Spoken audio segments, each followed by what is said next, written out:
샬롬 이목사입니다. 습기 높은 무더위와 코로나 바이러스의 재확산으로 쉽지 않은 한 주였습니다. 모두 건강하셨는지요? 오늘 하루도 하나님의 자비와 은혜가 성도님들을 향하여 활짝 열리기를 기도합니다. 오늘도 계속해서 느헤미야의 말씀으로 은혜를 받기 원합니다. 지난 시간에는 목표와 전진이라는 말씀을 드렸습니다. 느헤미야는 예루살렘 성벽을 제거하겠다는 분명한 목표가 있었다는 것과 그 당시 예루살렘에 있던 사람들의 생각과 태도를 보며 정체되지 아니하고 전진하는 신앙의 모습에 대해서 이야기를 나누었습니다. 이렇게 분명한 목표를 가지고 날마다 전진하는 믿음으로 살기를 결단하면 필연적으로 따라오는 것이 있습니다. 그것은 이러한 우리의 소망을 방해하는 것이 있다는 것입니다. 하나님과 더욱 친밀히 지내려고 하면 그것을 방해하는 것이 있습니다. 그 방해의 실체가 무엇인지 살펴보며 느헤미야가 그 방해를 어떻게 극복했는지에 대해 함께 살펴보겠습니다. 오늘은 4장 13절부터 15절까지의 말씀을 읽겠습니다. 그래서 나는 백성 가운데 얼마를 감은별로 칼과 창과 활로 무장시켜서 성벽대 낮은 빈터에 배치하였다. 백성이 두려워하는 것을 보고 나는 귀족들과 관리들과 그 밖의 백성들을 격려하였다. 그들을 두려워하지 말아라. 위대하고 두려운 주님을 기억하고 형제 자매와 자식과 아내와 가정을 지켜야 하니 싸워라. 드디어 우리의 원수들은 자기들의 음모가 우리에게 새어 나갔다는 것을 알게 되었다. 하나님이 그들의 음모를 헛되게 하셨으므로 우리는 모두 성벽으로 돌아와서 저마다 하던 일을 계속하였다. 아멘. 이 말씀을 보면 느헤미야의 목표를 정면으로 방해한 사람의 이름이 나옵니다. 산발랏이라는 자입니다. 이 사람은 사마리아인이었을 거라고 학자들은 말합니다. 사실 예루살렘과 사마리아는 두 가지 서로를 부정하는 의미로 사용됩니다. 북이스라엘이 아수르에 멸망당한 이후에 아수르는 사마리아 지역에 자신들 나라 사람들을 대거 이주합니다. 자연스럽게 유대민족과 이방민족 간의 결혼이 많아지게 되었고 이를 보고 있던 예루살렘의 유대인들은 사마리아인들을 극도로 싫어하게 됩니다. 산발랏은 사마리아 사람이었지만 예루살렘에서 꽤 높은 지위와 권력을 누렸던 자입니다. 그가 어느 정도의 권력을 가지고 있었는지를 13장 28절에서는 다음과 같이 기록합니다. 대제사장 엘리야삽의 손자인 요아다의 아들 가운데 하나가 호른 사람 산발랏의 사위가 되었기에 나는 그 자를 내 앞에서 얼씬도 못하도록 내쫓았다. 산발랏은 대제사장의 집안과 사돈지간이었습니다. 사마리아 사람이 예루살렘 사람과 결혼한 것도 놀라운데 더군다나 상대가 대제사장 가문입니다. 이를 통해 산발랏은 당시 예루살렘에서 유력한 힘을 가졌다는 자라는 것을 알 수 있는데요. 그는 느헤미야의 소식을 듣고 어떻게 해서든 느헤미야의 계획을 좌절시키려고 합니다. 그의 방해는 아주 구체적인데요. 그는 4장에서는 이방인들과 연합하여 예루살렘을 공격하려는 계획을 세우기도 하고 6장에서는 암살 계획, 거짓 편지, 또 거짓 예언들을 내세워서 느헤미야를 함정에 빠뜨리려고 합니다. 그러면 산발랏은 왜 이렇게 방해를 했을까요? 정치적으로는 새로운 총독인 느헤미야에게 리더십이 넘어가는 것이 불만족스러웠을 것입니다. 느헤미야로 인하여 자신이 누려왔던 기득권에 문제가 있지 않을까라는 생각으로 방해했을 것입니다. 그러나 그가 사마리아인이었다는 것을 생각하면 그의 방해에는 다른 요소가 있다는 것을 알 수 있습니다. 사마리아인이라는 말에는 하나님으로부터 멀어진 사람들이라는 의미가 있습니다. 아수르의 견원 정책으로 그들은 어느덧 하나님의 자녀로서의 정체성을 잃어버렸습니다. 이러한 정체성의 혼란은 오랫동안 이어져 내려오는데요. 요한복음 4장에 가면 예수님께서 사마리아 여인을 만납니다. 그때 이 사마리아 여인이 이렇게 말합니다. 우리 조상은 이 산에서 예배를 드렸는데 선생님들 사람들은 예배 드려야 할 곳이 예루살렘에 있다고 합니다. 이 말씀에서 알 수 있는 것은 사마리아 사람들은 진정한 영적인 예배의 중요성에 대해서 이미 놓치고 있다는 것입니다. 그런 사람들에게 느헤미야의 귀한 소식은 결코 반가운 이야기가 아니었습니다.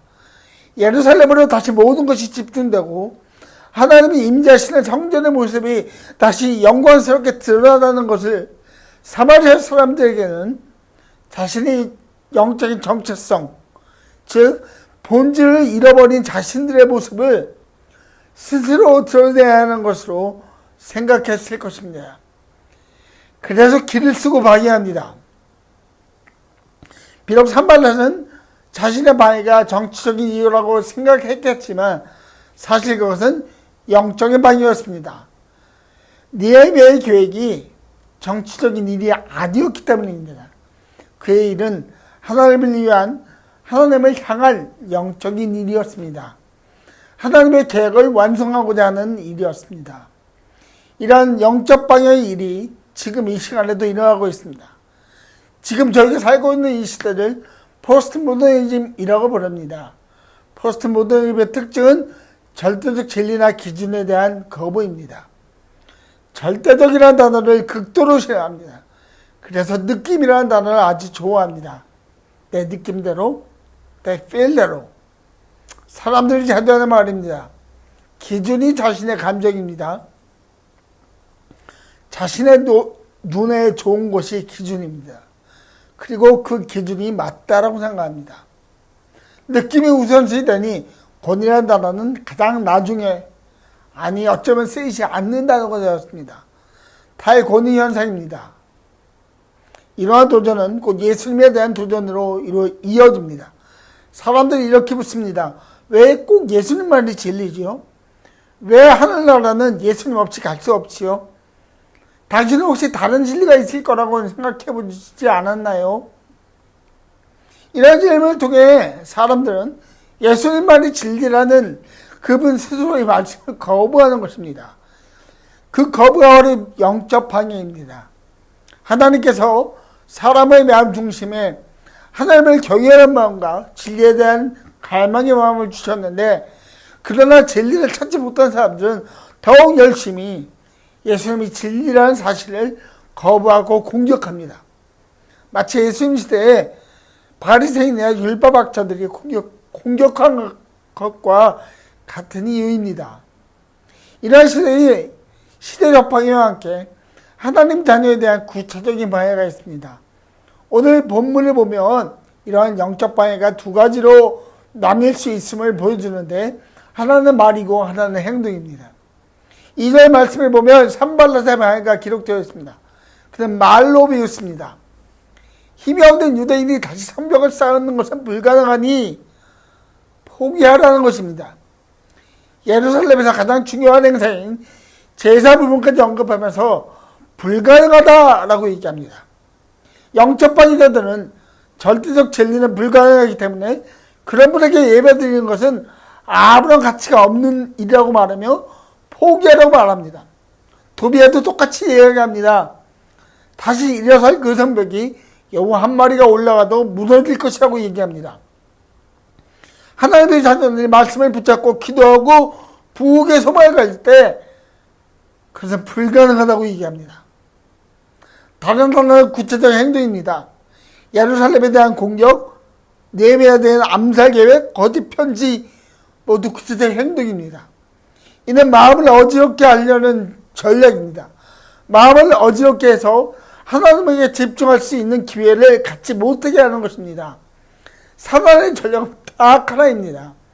하나님의 자녀들이 하나님의 선하심을 맛보지 못하게 하는 것입니다. 하나님의 선하심을 경험하는 것을 포기하게 하는 것입니다.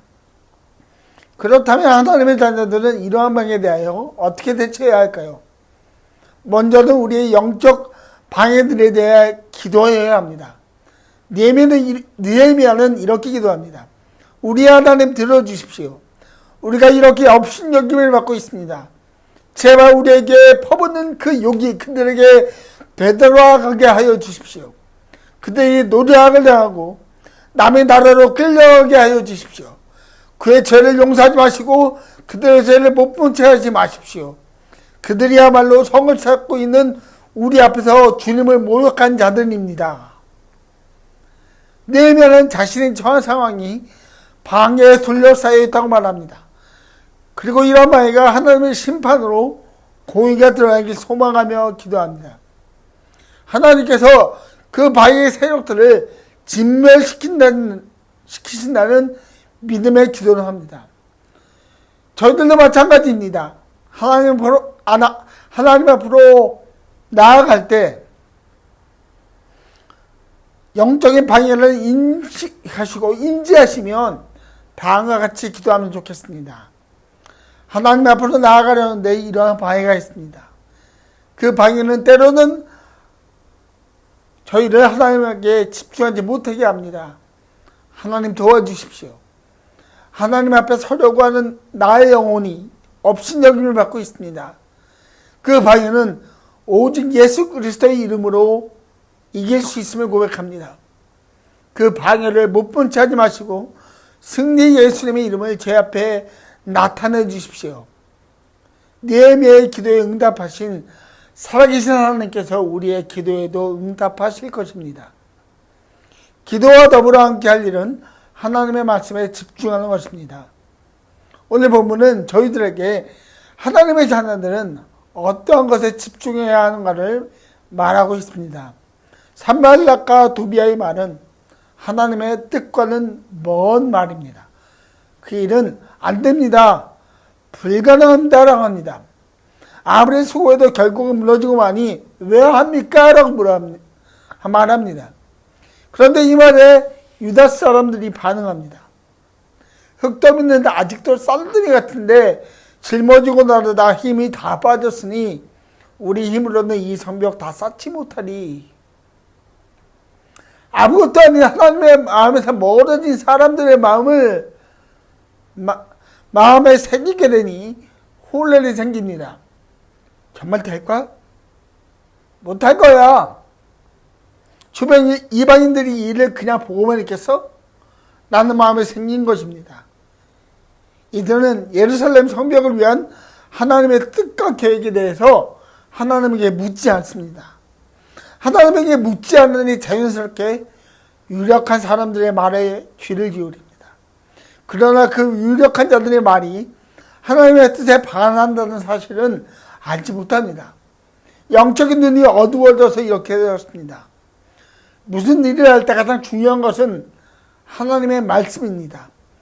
하나님의 말씀의 기준에서 보았을 때 이것이 선한지 아닌지를 판단해야 합니다. 그렇지 않으면 마음에 두려움이 생깁니다. 느헤미야는 유다 백성들이 두려워한다고 말합니다. 하나님의 말씀에서 멀어졌기 때문입니다. 그들의 조상들에게서 들었던 하나님의 도우심과 승리의 확신이 그들 마음에 없으니 그들이 두려워합니다. 그리고 절망합니다. 저희들은 어느 음성에 귀를 기울이고 있습니까? 지금은 소리의 홍수 시대입니다. 너무나 많은 소리가 우리를 둘러싸고 있습니다. 어떤 소리들은 아주 매력적인 것처럼 들립니다. 그러나 비록 그런 소리들이 멋져 보인다 하더라도 그 소리는 생명을 살릴 수 없다는 것을 기억하시기 바랍니다. 생명을 살릴 수 있는 것은 오직 하나님의 말씀밖에 없습니다. 그렇게 하나님의 말씀을 귀하게 구별하며 하나님의 말씀에 마음을 집중하는 성도님들 되시기를 주님의 이름으로 축복합니다. 예루살렘 성벽을 건축하려는 느헤미야에게 많은 방해가 있었습니다. 말로 행동으로 방해합니다. 그러나 느헤미야는 그 방해를 어떻게 극복하고 승리하는가를 알고 있었습니다. 기도하고 말씀에 집중하는 것입니다. 그리하여 그는 그 영적인 방해를 뚫고 나아갑니다. 하나님 앞으로 전진합니다. 저희들 앞에도 이러한 방해들이 있습니다. 이러한 방해가 있다는 것을 두려워하지 마십시오. 이러한 방해는 저희들이 하나님의 자녀라는 것을 증거하는 것입니다. 하나님을 의지함으로 그 방해를 이긴다는 것을 가지고 기도와 말씀에 집중하시는 성도님들 되시기를 주님의 이름으로 축복합니다. 기도하겠습니다. 하나님 아버지, 오늘 말씀을 통하여 느헤미야가 확신을 가지고 그 영적인 방해를 물리친 것을 배웠습니다. 하나님, 저희들도 동일하게 기도와 말씀으로 영적인 방해를 일으키고 영적인 방해를 물리치고 더욱더 하나님 앞으로 가까이 갈 수 있는 시간 될 수 있도록 저희들을 축복하여 주십시오. 주님, 코로나로 어려운 이 시대에 저희들을 긍휼히 여겨주시고 날마다 안전하게 해주시고 코로나로부터 저희들을 지켜주십시오. 예수님의 이름으로 기도하였습니다. 아멘.